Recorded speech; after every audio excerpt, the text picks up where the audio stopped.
Welcome to the Purposeful MD podcast. As a physician, you've sacrificed so much of your life for other people, your patients, your family, your friends, and your colleagues. What would it feel like to spend time doing what you enjoy and to live without guilt? I'm your host, Dr. Laura Sutton, a family physician, certified coach, and business owner. If you're a medical professional on a journey towards your most purposeful life, a life with more time and energy, and ultimately more joy, then this is the podcast for you. Welcome to the Purposeful MD podcast. I'm so excited to have this amazing guest today, Amanda Hill. She's an attorney in Texas. I've had the pleasure of meeting her in person and working with her, and she's amazing.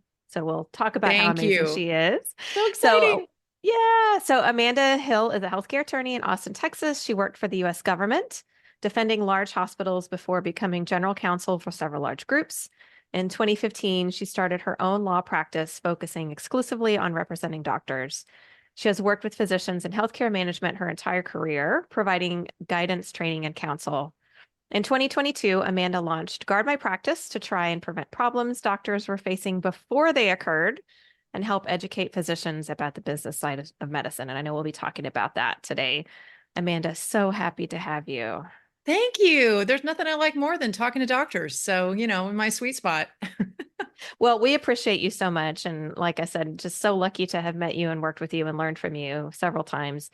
I've heard your story a number of times, and I know our listeners would love to hear it as well. So if you don't mind sharing your story of how you got to where you are.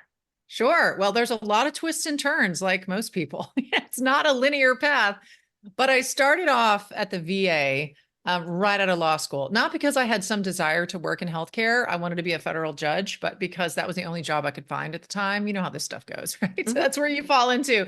And the first time, my very first case was an IV that infiltrated the arm and caused a lot of problems. And there was all this complications. And I was hooked. Like the first case I had defending doctors, I thought, this is my career. And I never stopped. And so I left the VA.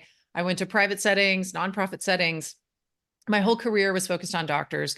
And there's been some detours, right? I tried to leave a few times to do big creative things. I was on TV, I wrote books, and then I finally decided I can do the best of both worlds. And so I started my own law firm, which was really liberating. And then I could pick and choose who I wanted to represent, right? I really loved representing doctors. I didn't want to do hospital administration. I didn't want to do the grind. I really wanted to help individual doctors. And that became my focus. And it's been extremely rewarding because what I've discovered is, lawyers are like hated with doctors. Like, oh, they sue us. They're obnoxious. We hate lawyers. But yet there has to be some on the good side, right? You need some lawyers to defend you if you're a doctor. So I became that person and I've worn that mantle with pride. It's been really fun. And then in the middle of COVID, I realized that doctors were just breaking down. And I didn't think it was really fair to the world to continue to just charge by the hour to solve very basic problems, very basic questions that I was answering over and over and over. And I thought, why is this stuff not being taught? Like, why aren't we training our doctors on how to negotiate and how to have difficult meetings and how to, navigate employment issues at work? Like, this is not rocket science. And you don't need to pay me this much to solve these problems. So I turned a room in my house into a film studio and started making these training videos, which training is kind of sounds pedantic, but videos that I try to encourage doctors to stay out of trouble, how to deal with these things, how to deal with complicated patient issues, how to find hope and humor again. And it's been really fun. And so that Guard My Practice was born. And all of a sudden I started creating courses. I was thrown into a completely different world of product, sales, a whole different world than the law firm. So that's been really fun to sort of learn the difference between a services business, which is law practice, and a products business, which is like selling a thing. So it's been a wild ride and I haven't looked back. I've just been going forward. I love that so much. And I love your mission about helping physicians and how you said, I don't want them to continue to pay all this money. So just to answer some of these simple questions and Right. just your heart and how much you care about physicians and how much you want them to succeed is beautiful. And I know our listeners and viewers can can feel that from you, and people looking at you Oh, feel that from thank you you. too. I So definitely feel that doctors are my mission field, which is a strange sentiment, but I've almost died many times. I had cancer. My heart stopped when my child was born. I got septic once and almost died. Lots of near death. I'm like me and death, we're we're tight. But I just try to make every day really purposeful as you do, with a purposeful MD, but I just I don't want all the knowledge that I've learned to just go rot in the ground. Like we have a duty to sort of share what we've been given and our talents and everything we know with the world. And yes, we have to make a living, of course. We have worth, and that sometimes equates to some financial, ability to survive. But at the end of the day, it's very purposeful. I want to make sure to help doctors thrive because it's a hard world. I see all the problems that can occur. I'm on the other side where everything goes wrong, with the doctor. So I have seen it all. And I want to just give some cautionary tales, how to protect yourself, how to negotiate. What's the secret sauce? What's the, wizard behind the curtain? And if I can help, a small subset of doctors feel more powerful, negotiate with strength, stay out of trouble, feel more confident, then our whole healthcare system is better as a result, right? It's like a trickle effect. And so I'm just doing my little tiny part to try to share this knowledge into the world and help with doctors that are struggling because our healthcare system relies on the trained healthcare workforce to be strong. And if we're breaking down and everyone's burned out and fried and I'm giving up on this, then who's going to be there at the end of the day? Who are we going to call? So I think right. that's why I'm so passionate about it. I've leaned on doctors a lot, with my own health journey, with my parents, and they're such an important part of our social and, emotional infrastructure that we have to protect it. And so I feel like that's partly my job. I love that so much. And you mentioned about feeling the sense of worth, and that's something that when I hear you talk and when I read your posts on social media and hear from you is just that as physicians we need to know our worth, and that's such a big part of what you do and how you help support physicians. And I again we I know we've talked about this before, but we see physicians that sign contracts that either don't make sense or really just make the physician kind of this cog in a wheel Mm-hmm. and really don't help to support the physician to flourish and to be their best selves. And Absolutely. it's so, as a physician, we don't, like you said, we don't know. We're not taught these skills. Mm-hmm. We're taught to take care of patients, and we're taught that part of it, but we're not taught how to even know what to look for in a contract, or that we should have an attorney look at it, or maybe these are some red flags, or what's kind of standard and what's not standard. And so I love that you're helping physicians at the kind of at the front end. And I've heard you say this before, like if you call me and you signed this contract already, then I we may be able to get you out of it, but we may not. And here's Right. what I would like for you to know before signing the contract. Well, the thing I want doctors to know is that it's not, negotiation doesn't start when you get a contract to look at. That's critical to convince the world is negotiation is a process, establishing your leverage and telling people at your work what you do well and looking at it from the other person's perspective and sort of posturing yourself in a way where you can get more. That doesn't just come the day you get your contract, So if we can teach some of these skills throughout their career, they're going to be in better positions to negotiate.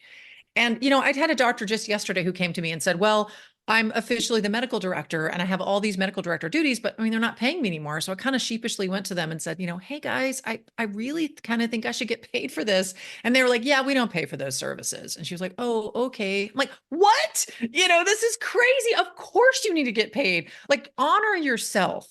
That's the thing. It's like we have to look at ourselves and say, do we provide value? I mean, do we have the knowledge and training to make this employer better or to make this entity greater? And our skills have value? Of course they do.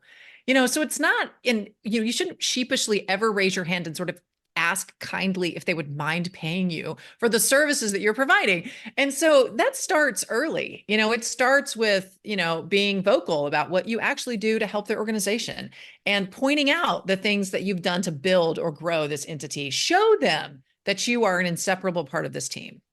Because oftentimes physicians like to hide and they put their blinders on, they do their job and they go home and they just don't think about being their own PR advocate, but that's part of negotiating. You want them to see you as an integral part of the team. And if they lost you, things might fall apart.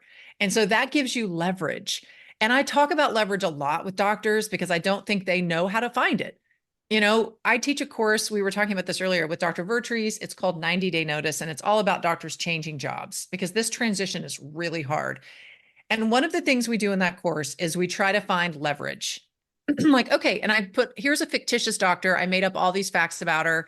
Let's pull from that and what we think is her greatest leverage. And they just look at me like deer in the headlights. Like, I mean, she's a surgeon. I don't know. Like, they want to repeat the training. She's good at this. She went to this school. I'm like, nah, that doesn't have anything to do with it. Leverage is really why you're so invaluable, right? What makes you different and sets you apart and makes the other person say, oh my gosh, this is the exact person that we need for this job. And it can be anything. It could be that you're amazing at the EMR, you're bilingual, you have great people skills, and you have the ability to draw people together. Those aren't really related necessarily to the operating skills. It's stuff that really adds to who you are. So I love talking about that because, it's trainable and it's teachable, and doctors can make remarkable strides in negotiating if they can think about this all the time, not just when they get their contract. Because honestly, when I get the contract, I pick my battles and try to pick 2 to 3 things. There may be big ticket items that we're going to negotiate. We're not going to bleed all over it and try to destroy a contract. So, but if you have that leverage, you're going to get so much farther. And so that is where I love that you're coaching, because coaching is really important in helping doctors see their own worth. And that's important for me to talk about as well. It's like you have this worth that you don't even realize. Let's help you find it, because then you can communicate it to the other side or in a contract negotiation or even just in a workplace. A lot of times doctors are like, I just don't feel like they value me. I'm like, have you let them know what you're doing for the organization that maybe is going unseen? Maybe they don't know that they need to value you. So I think that's a huge part of it, is just encouraging doctors. And I hate to be gender focused, but I mean, women are not as good sometimes about standing up for themselves. We're such caretakers, we're mothers, we do things for people without really expecting anything in return or noticing it. And that has to change in the workplace. Yeah, your 10-year-old is not going to say thank you for making their lunches every day. That's fine. But at work, you need to make sure that you are, your own best advocate. That's really important. Yeah, I love that so much. And I hear that from my coaching clients, and I do hear it a lot. I mean, I probably coach more women than men, but I do hear it a lot from women, is that the sense of, well, I'm replaceable or I'm dispensable, or they'll just hire somebody else. They don't really need me, and helping them to realize how much they are truly worth and that what they do bring to the table. And it could be I mean, we can talk about, let's bring it down to the dollars. You have a large patient panel, and those patients might leave if you leave. And so that could be leveraged too. And so I love that you really help physicians to find their voice and to advocate for themselves, because that's not something that we are trained to do either. We're trained very much to downplay any positive attributes or downplay our accomplishments, because we're just there to get the job done. And in medical school, it's look to your left and look to your right, and one of you is not going to be here in 4 years. It's like, okay, this is just the first day. Thanks so much. And that scarcity model affects you for the rest of your career, right? Because then you're like, right. oh, I better not rock the boat, I'm not going to have a job. Yes. There's so much fear of my clients calling me saying, I'm afraid if I push too hard on this contract, they'll rescind the job. I'm afraid if I mention something, I'm going to get retaliated against. I'm afraid if I report this issue, it's going to come back and hurt me. It's like, wow, there's a lot of that. And luckily there's people like therapists, coaches, attorneys that are safe, that in my case, privileged. So no one can, know what we talk about. But I mean, even I have a lot of male clients as well. And a lot of their issue is money. I want this money. And some things I have to talk about, it's not all about money. Let's talk about your schedule. Let's talk about your time. I mean, they don't think about that as much, because their worth is, I need this salary to feel important or to feel like I'm providing. And then they forget that, they're sharing call with 3 people, which means they're on call every fourth day. And all of a sudden they're never at home and they're get divorced. And, it's like, skyrockets. So part of my job is just to think creatively. Sometimes my clients are surprised sometimes when I sit down, I'm like, what are you actually wanting? What are you looking for? What does your future look like? So how can I negotiate for you unless I really know your inner goals? Do you want to spend time more with your family? Do you need more admin time? What's a struggle for you at work? Because let's create a job and a structure and a comp model that actually it fits your personality instead of just going for more RVUs, and you're killing yourself. And so I think that's important to look at it, as a holistic way instead of Yeah. just being like, you got more money. And then another thing I say is like, wait a minute, you can put money in different buckets. Like your salary can be X, but then it could be lower, but then you have supervisory pay and a bonus and, this other thing and this other thing, and you add it all up and it's fine. But yet you've creatively structured it to fit your life better. And so, that's something I love to talk to doctors about is just how can we find the solution that works best for you? But often though, doctors that call me are in crisis. They've gotten themselves into a jam, they've gotten fired. And trust me, I never ever saw doctors get fired 20 years ago. I mean, if they did, they were like sexually harassing the nurse, or they like slept with a patient or, taking cocaine or something. It was something major that you're like, Right. okay, they got fired. Now doctors are being let go all the time without cause, without reason. The contract's not renewed. You didn't make us enough money. We're going to replace you. It's like it seems very replaceable. And that starts to affect the psyche of physicians. It's like, I really am just a cog in this wheel. I could just be let go. They can just terminate me with 90 days notice. And then I got to find another job. It's like, how can this be? And so a lot of that is, helping them understand that this is not the end. Doctors can change jobs. You will find something new. There's hope. And many times, overwhelmingly, whoever listens to this and is like, that's not my situation, mine is hopeless, I disagree.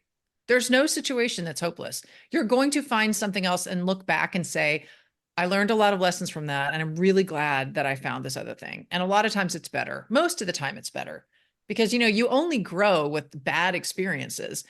And so, I often tell my children,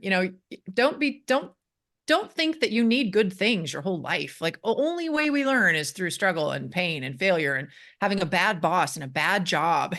All these are learning lessons and you will come out stronger, but you Yes. also need tools, through coaching, through therapy to root out some stuff and get a good lawyer and get help and have a team around you.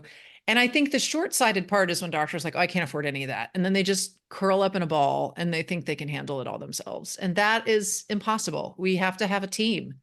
We're very community driven, humanity. And so I think it takes other people to help, with everyone's resources. So I have that mindset. I think it works because I've been through those hard things and it's taken, people to help get you out of them. So hopefully, we'll develop a society in the future that relies on each other. Yeah, it takes a village, and that's another mentality of physicians is this notion of I suck it up, I can figure it out myself, I can take it. And I Mm-hmm. hear that a lot from physicians who are afraid of changing jobs, that they fear that, well, does this mean that I've given up or that I can't take it or Yeah. I can't handle the heat, so I had to get out of the kitchen, or does this say something about me and my ability to handle stress? And that's heartbreaking, and it kind Well, of and goes back what's to worse is when, let's say, an office manager starts bad mouthing, the oncologist or the surgeon, and all of a sudden you're like, so that person is spreading rumors about me, and everything I've ever worked for is going in the toilet because someone's trashing me, and I can't do anything about it. It's so powerless. I think that's probably the worst human feeling, besides loneliness, is just feeling absolutely powerless to change it, and you feel like your stomach is dropping. How come people can talk this stuff about? How come that they can say this? How come they can just fire me? I feel like I'm sinking. And that is very closely tied to clinical depression. And, especially men, not always, but who usually the doctor is often the primary breadwinner. And so they feel like they're letting down their family, they're failing everyone, they're letting down their parents. I mean, it just gets aggrandized to the point where it's a catastrophe. And, it's so hard to say, the office manager that trash talked to you doesn't get to determine who you are. They do not determine your worth. And you're only looking for one more job ahead, and it's so important to walk through that 90, that whatever notice period or that transition between jobs and try to do your best during that. I call it the lame duck session between jobs, to hold your head high, to really continue to, not burn that bridge and to try to move forward. And there's a lot of techniques and strategies to that, but it's so tempting to want to light people up. And I've had many clients I've talked off the ledge because they are about to fire off the emails. And I'm like, what does that serve you? It doesn't really help you in the long term. It just makes you look really defensive and angry. And that's not really a good look. And that's what they remember. They don't remember your 10-year career and all the people that you helped and all the loyal children that you served as a pediatric oncologist. All they see is this angry, toxic exit. And so that's a really big, that's a growth point, I think, to be able to say, okay, I trust you on this. I'm going to try to exit with my head held high and to try to do it the right way. Because I've seen doctors that did that against every grain that they had. And then all of a sudden the group is like, why are we letting them go? They're so wonderful, and they actually asked them to stay. And the doctor's like, no, thanks. I'd really rather kill you. But it's a complicated world. And oftentimes Yeah. it has nothing to do with the doctor. It has a lot to do with finances and money. And, you know, it's the world we live in. So unless you run your own company, and you have control, then you are under the wing of someone else. Yeah. And that's unfortunate. Yeah. I mean, having just been through the transition and feeling this kind of sense of feeling like a lame duck and Mhm. starting to see other people take on responsibilities and tasks that I was doing, it's a weird dynamic. And I'm not the type of person that is going to, fire off angry emails. That's not me. And I Right, don't have right. a reason to do that anyway. But it is a very odd period of time to be in. And Yeah. so to have the support, I mean, I have multiple coaches and have support of people around me and, you and other friends in the emerge community and other people that I could lean on it makes a big difference. It makes a big difference. Well, I always say I feel more comfortable around doctors than I do my own kind, which is lawyers. Because when I go to a lawyer conference, everyone is just, so competitive. And, they also don't want to show weakness. They never want to admit they don't know the answer to something. And, they're always sort of an expert and they don't want to answer questions. It's just can be a little toxic in that world. At least with doctors, when I come in, they're just so open and there's a lot more emotional connection, between myself and female physicians, which is why that's my people. But it's also really empowering, as you get older. I've been practicing law for 23 years and there's a lot of stuff I don't know. I was just talking to a doctor this morning and I was like, I don't really know how you're going to set that pharmacy, via, versus the DME company and interwoving it in your management. I mean, that's complex and I'm not sure how we're going to do it. And I'm going to have to think it through, to be able to admit you don't know things just in your world as well. I don't exactly know what's wrong with you or this doesn't fit the mold. I've done the differential diagnosis. It doesn't seem to work. I don't know yet. We're going to keep exploring, and I think that mindset transcends professions. It's just staying curious and admitting you don't know things. And that's the only way we grow is if we're like, you know what? I don't know. I'm going to look into that. That's a really good question, And I think that when I now go to conferences with other lawyers, I'm like, bless your heart. Everyone's trying to posture, everybody's trying to act like they know everything when that's just not the case. We cannot carry GPT in our head. We're only human. And so I think that giving the permission to other professionals to be like, it's okay that you don't know how to negotiate. It's okay. You weren't trained at that. I have a doctor that said to me once, I have read this paragraph. He's like, I'm not exaggerating. I've read this paragraph 4 times. It's English words, but I do not understand for the life of me what it even says. Like, it doesn't even make sense. The words don't make sense. And I'm like, I know. And then I could explain it in 5 seconds. And he's like, oh, that's what it says? Oh, okay. Well, that's fine. Because that's what I'm trained in. And he's not. So that's, I think, what we need to know is like everybody's got their thing that they do really well, and that's why, I go to a lot of other people for help when I need it that they're good at. I mean, I can't read an EKG. I don't know how to, what my colon looks like. Somebody else does, you know? So it's really fun to have a community of people that are smart, talented, support each other. You can call, at a moment's notice. And I found, especially with this course that we're teaching, that community is everything. I mean, doctors will call me later and be like, in fact, I gave a speech in Houston a while back and a client brought a gift, which has never happened, which hardly ever happens. Usually they just pay me and that's fine, but she brought me a gift and she was like, I thought I would never get out of this deal. And I was so stuck. And now I feel so free, and it was sweet. Like wrapped it. It was a bow. It was like, that's so sweet. But, that's to me, that's a calling. When you Yeah. feel like you can get someone through a situation that they never thought they could get out of. And now all of a sudden they're out of it and they're like, wow, I'm Yeah. I'm free from the chains and that feels good. Yeah. And so hopefully we can Yeah. help each other with that. Oh, that's so amazing. And you asked a question earlier that when you start working with physicians, even before the contract phase, when you sit down and you ask them, what is it that you want? Because as a coach, I ask that for my clients too. What is it that Mhm. you really want for your life? And I find that a lot of people have not asked themselves that question. Well, And they've been too busy. right. They've been training, they've been working, they've been taking tests, they've been Yes. going to residency, they got the job, they're having the babies. Like it's like they never stopped to think about it, And Hmm. that's exactly the reason. That's funny you mentioned that because when I one day I sat down, it was in the middle of COVID, everybody was frustrated.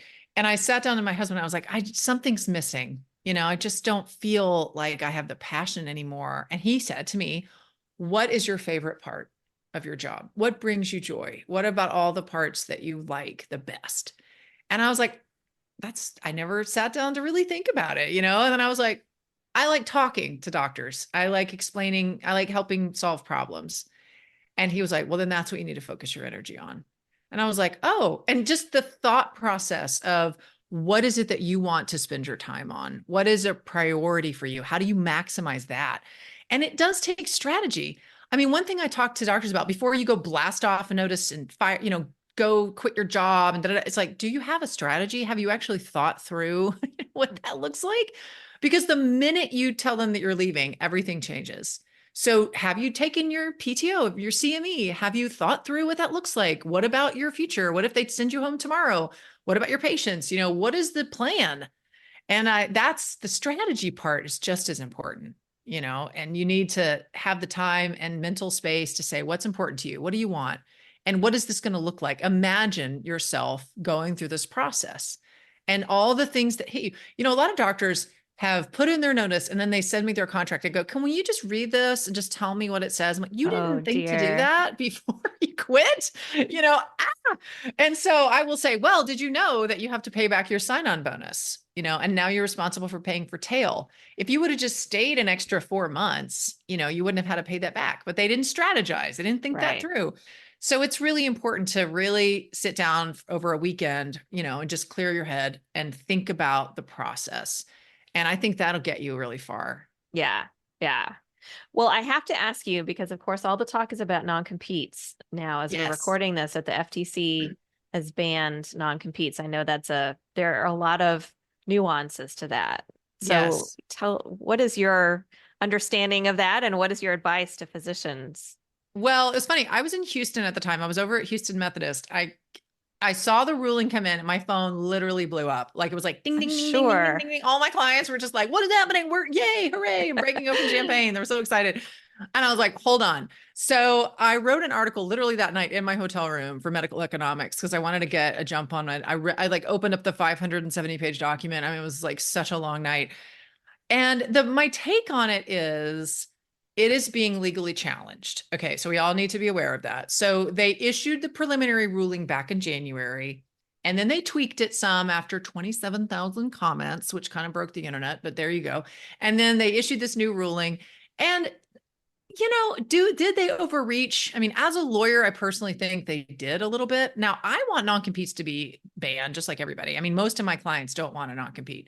So it's not that I'm against this ban. I think it's good that we can eliminate non-competes and doctors can work in their communities again. But I do think there are some legal issues to this. I mean, it's a 5-person panel, the FTC, 3 Democrats, 2 Republicans, and 5 people and, and the FTC commission up in DC has now wiped out all non-compete state laws in the nation. I mean, that is a bit of an overreach in my opinion. So I think the US Chamber of Commerce lawsuit that was just filed had some pretty darn good arguments. I read it thoroughly. And, we'll have a ruling this summer. So we'll see whether it's enjoined or whether it's stayed. Otherwise, it will go into effect once it gets in the Texas Register, which has not happened yet. So I think there's just a lot of influx on whether or not it's going to hold. If it does hold, yes, it will change there's majority of states have non-competes. There's only like 4 that don't. So it will change massive amounts of state laws. And, lots of joyous doctors will be happy to, even if it's existing on the books. Now, there are some exceptions even if it does go into effect, right? If you're buying or selling a practice, that you can still have a non-compete. If you're considered like a senior level executive that has policymaking power and you make over 151,000, that. But what does that mean? I mean, again, there's just so much vagueness to this. It's like, Right. if you're a medical director, do you influence policy? I don't know. It depends. Let's do an analysis. And if you're a nonprofit, of course, which most hospitals are, it doesn't even apply to nonprofit entities. So there's a lot that remains to be seen. I will say though, because I got like blasted for being so negative about it. They're like, do you not care? I'm like, look, I do care. And I want this to go into effect. But I think what we should focus on is just more state level advocacy. Like, we need to convince our states, these doctors are leaving the state. They do not want non-competes. It's not fair to make them go over 50 miles from their home just because they change jobs. No other, especially with doctors, it's so important. You have physician-patient relationships. So, I mean, if we can just maybe use this as an impetus for local advocacy, even, Mhm. hooray. That's what I'm doing with it. I'm trying to convince people locally that, like, hey, let's use this as a spurring for change. But, I don't know. I think it was a bit of an overreach, and we'll see what happens. Yeah. Yeah. It'll be interesting. Yeah. I Well, know tell us. doctors are really excited about it, though. It was like Yeah. Yeah. a Yeah. moment of Yeah. happiness. Yeah. Yeah. Definitely. Tell us about the course. So you and Dr. Amy Vertrees, who's amazing, and I've had her on the Mhm. podcast before, and she's a surgeon and a coach and just an amazing human. Tell us about Guard My Practice and what you guys are doing and 90-day Yeah, notice, of absolutely. course, and all of this. So, So this course I didn't start teaching this course. I started with just like, I'm going to teach a course on contracts and I'm going to teach a course on how to stay out of trouble and all this. But guess what we kept hearing? I know I kept hearing, and Amy did as a surgeon and coach, is doctors were losing jobs. Doctors, frustrated. I didn't know how to get their next job. And they couched it in, I don't know how to negotiate my contract. But really the inside of it was, I feel totally overwhelmed. I don't know, you're not taught to quit. We aren't quitters. Lawyers and doctors are not quitters. We right, win. right. We We don't know stick how it to out. We quit and we tough it don't out. know how to get fired. And Yep. so it is a devastating thing. And that we heard more of that than anything. It's just, yes, I need help with my contract, but mostly it's, I don't know what to do. I'm so flooded. I've got my current job. I'm devastated. I have emotions. I have a lot of negative energy here. And then now I've got to go find something else. And what if there isn't something posted? I've got this non-compete. My family's relying on me. It's like, it's too much. And so we created this course sort of out of that need of, how do we help doctors from one job to the next? How do we help with that transition period? And so we sort of did it on a whim once, and it worked so well that we just kept doing it, and now we've taught the course now 3 times and we finally converting it. We're launching it soon into an online program, which is a lot more accessible because doctor can join at any time. But we've really have a lot of modules that we've sort of structured based on what we hear is the most helpful. Like, I really want to teach a doctor to look at their current contract and to see what to look for. And then we step back and we think about, like you said, what do you want? What's the wheel of life? What's missing? What are you looking for? And then we think about an ideal job that is better for them. What is the right type of job for you? Then we go into leverage, which is my favorite topic. I love talking about leverage, how to build it, how to find it. And then, of course, my contracts are like my jam. So we talk about contracts a lot. We have a lot of stuff on contracts and how to negotiate, what to look for. And then at the end, we talk about things like how to let go so you don't repeat the same mistakes, how to deal with the exit interview or even the actual interview, how to deal with a lot of these negative emotions and how to let them go before you keep repeating it. So I think it's been a really fascinating journey to see these doctors go through it, and one doctor, I think that one of the comments the doctor made was, I knew I had this stuff inside of me, but I couldn't put the words to it. So now I feel like I can better articulate my worth, and I feel much more confident going into a new job. I just feel like a totally different person. I was like, yes, we did it, you know? So, and then Amy's got the, you know, she's a coach, so she does a lot of the mindset work, and I'm the lawyer. So I do a lot of the contract negotiation stuff. So together it's really beautiful, and she's really great to work with, but it's just such a good synergy. And I'm really glad we partnered together for that, because I think it's going to change a lot of doctors' lives. Yeah. And it's going to change, it's going to have a ripple effect, you know, as other Yeah. doctors start standing up and advocating for themselves, then it just becomes the norm, where now it's not the Yes. norm and we need it to be Yes. the norm. Yes, you know, it's Yeah. funny. Changing subjects has just popped in my mind. My daughter gave her senior thesis on changing about food insecurity and changing the food stamp program and adding more training grants for education and nutrition and all this stuff.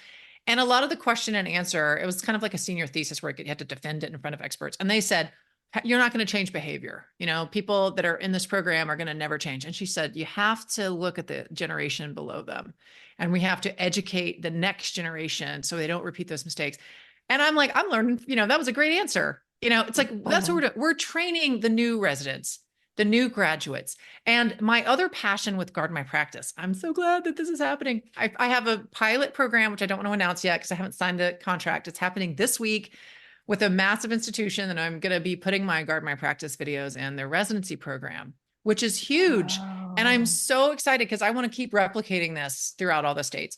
We have to train our residents, better in this regard. And so I've made basically 50 videos total, and I have picked and choose the ones that I think would be more suited to residents. And we are going to change the way doctors think of themselves, the way they negotiate, and we're going to better protect our new doctors. We owe it to them, so they don't go floundering around and have to hire lawyers. It's like, I mean, we have a purpose. Trust me, my law firm is busy, but it should be reserved for something that you really need a lawyer for, not the basic, training to know how to look at a contract or how to, not fall into a fraud and abuse situation because you just had no idea how to spot a red flag.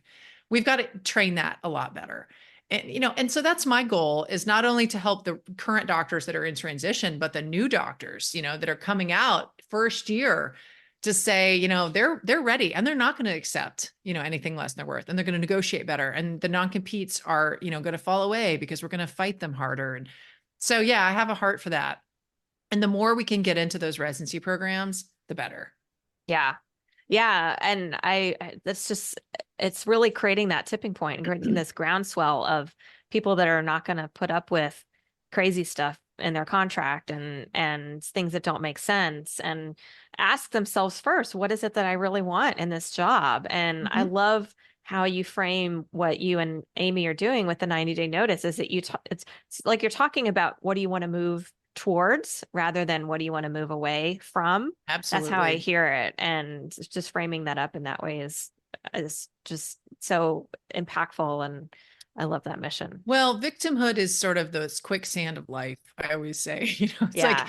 once you fall in that pit, you cannot get out. And when I have doctors that are just, this happened to me and this happened to me, and you don't understand, this is very unfair. And then it's victimhood.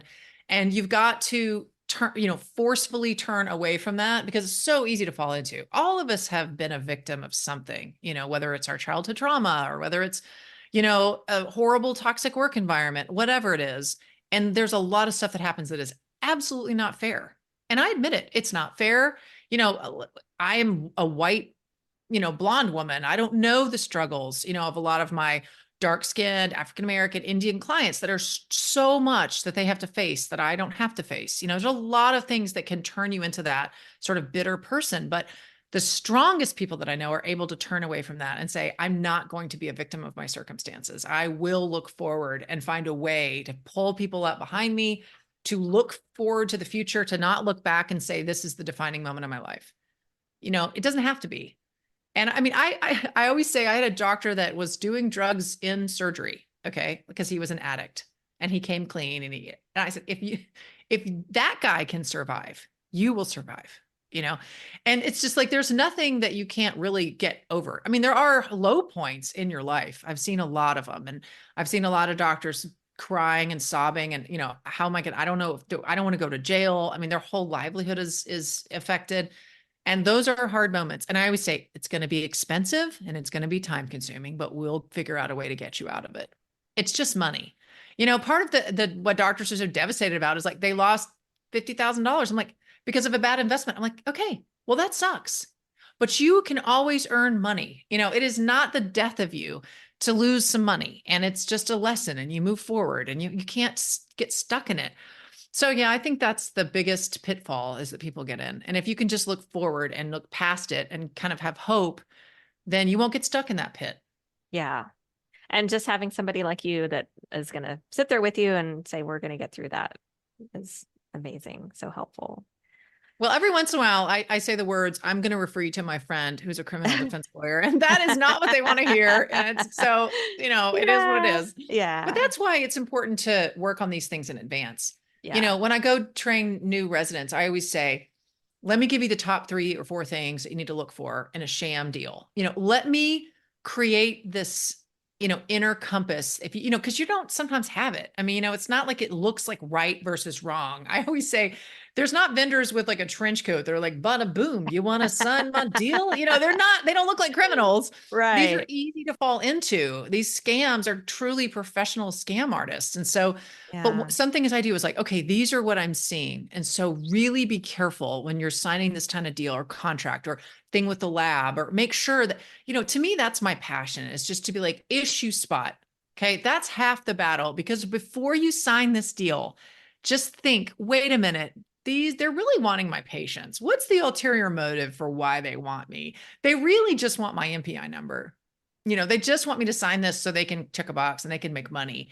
And if you can just start thinking that way, it's like, what are they really after? Yeah. Then you're going to automatically be better off and probably get those reviewed. And the lawyer can be like, alert. You know how many times I've said, oh my gosh, do not sign this. Wait, this is a scam. This will get you in trouble. And they're like, I had no idea. Glad I asked. And that was like half an hour of my time that saved them years of headaches. So it's definitely important to issue spot better. And I think we can train that. Yeah. And it sounds like that's where, that's where your passion lies and what you're going to be doing with these residency programs. I love it. Well, and it's also fun to talk about. I mean, we sometimes get so locked into patient, regulations and healthcare fraud and negotiating contracts that what about the patients? Mm-hmm. What about the doctors that call me and say, I cannot believe that my patient filed a board complaint against me. How could they? It's Yeah. devastating. Or, I can't see, this patient is so angry because their tummy tuck failed and they want to sue me and they want to put me all over social media. And one doctor, we settled a small case and he said, can I put extortion on the memo line? He was laughing and it was a joke. And but this is hard stuff when you Yeah, have it discord is. with your own patients. And so what we talk about is, how to build these relationships with patients better and how to deal with it when you feel like they turn on you, and how to sort of walk through that and get out of that and not hold it forever. Because, I have had the most qualified surgeons. I had a surgeon in Arizona who's like one of the world renowned cardiac surgeons call me like pissed off. He was for 30 minutes. He ranted about a board complaint that some patient filed against him. I'm like, why are you letting this person drag you down and take up all of your mental space because of some dumb board complaint that they thought was like a Yelp review, Mm, but they clicked a button and they filed this complaint against you. Do not let it eat you up, but it does. And it's human nature, because you don't want yeah. people that don't like you, or that write bad things about you and you feel like your reputation's harmed. And that's hard. So they need someone to call. Hmm. They need someone to talk to about it. And so I can be the phone, even though, yeah, they pay by the hour, which sucks. But, they have someone to talk to about it. They can say, I know I've been through this a lot. I can see how Yeah. that would be hard. Yeah. Well, where can people find you if our physicians listening want to work with you? Where can they find you? Well, if you're in Texas, you can hire me as a lawyer, and that's Hill Health Law. We just redid our website, so you can see all of my new lawyers. It's fun. And then Garden My Practice, otherwise, is my video platform. And we have a lot of courses. We are about to launch the 90-day notice online course. So if you're interested, send me an email and I'll put you on like the VIP wait list for that. So when we launch, you'll be the first to know. But yeah, guardmypractice.com. And then find me on LinkedIn. I've been posting a bunch on LinkedIn. I love LinkedIn. I think it's like kind of where a lot of doctors live and talk about hard things, professional things. It's quite a social, which I really love it. So Hmm. all those places. Yeah, and we'll include those links in the show notes as well. So thank you Awesome. Well, so thank much, you for inviting Amanda. me. It was Yes, fun. this is awesome. So wonderful to talk to you always. And thank you for being here. You're welcome. Thank you for listening to the Purposeful MD podcast. If you like what you hear, please rate and review the show. Please also visit my website, www.thepurposefulmd.com, for free downloads or to discuss working with me as your coach.